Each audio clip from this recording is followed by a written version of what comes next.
Salamat sa Ginoo nga aniya kita karon dinhi. Salamat sa atong pastor sa iyang celebration sa iyang birthday. Nalipay ba mo nga naa mo diri?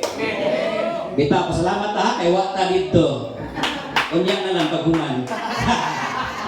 Dito, pamidya lang, joke lang na. Ninumdum lang ko ni brother Litoy. So joke na siya, no? Karon ang ako rabang naandang pulong sa Ginoo murag taas-taas ni. Pero kung atong tanawon, kung atong i-obserba nga di ba karon dako man ang celebration nga naa sa syudad. No, they are willing to make sacrifices. So this morning mo hangyo ko gamay nga pasensya basta nadugay jutay pero namay andam daw si Pastor Archen. Nagchat-chat, tulo daw ka kilo nga munggos. So, bitaw, kawidjara na. Salamat ta, so ato ta sa pulong sa Ginoo.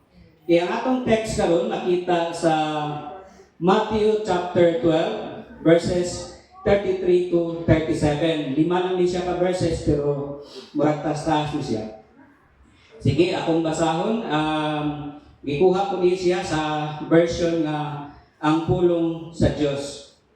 Okay, verse 33, kung basahon, yung diha. Kung maayo ang kahoy, maayo usap ang iyang bunga.